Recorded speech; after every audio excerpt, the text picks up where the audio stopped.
జనాలు ఏమనుకుంటున్నారంటే జస్ట్ ఆయన అప్పటికి ముఖ్యమంత్రి కొడుకు కాబట్టి ఒక టేక్ గ్రాంట్ గా తీసుకొని ఎమ్మెల్సీ తీసుకొని మంత్రి చేశారు. ఈయన యాక్చువల్ గా ప్రత్యక్ష రాజకీయాలకు పనికిరాడు. ఇప్పటికి కూడా అదే విమర్శలు చేస్తున్నారు కదా. అంటే అది కొంతవరకు నేను ఒకటే చెప్తానండి, ఆయన మీద కావాలని ప్రచారం చేస్తారు.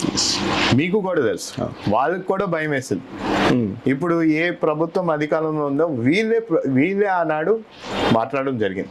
ఏంటంటే నారా లోకేష్ అన్న సిల్వర్ స్పూన్, వాళ్ళ నాన్నగారు సీఎం, అందుకే ఆయనకు ఒక ఎమ్మెల్సీ ఇచ్చారు, అందుకే ఆయనకు ఒక ఐటీ మినిస్ట్రీ ఇచ్చారు, అందుకే ఆయనకు ఒక పంచాయతీరాజ్ మినిస్ట్రీ ఇచ్చారు.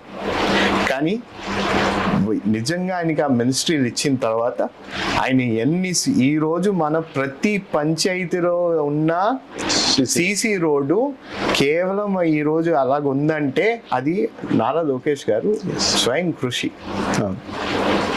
లేకపోతే అది అసలు ఈ రోజు ఏ పంచాయతీలోని కూడా మన పరిస్థితి ఇంకా బాగుండేది. అది ఈ 5 సంవత్సరాలు వీళ్ళు అధికారంకి వచ్చారు, ఎక్కడ కూడా రోడ్ వేసే పరిస్థితి లేదు.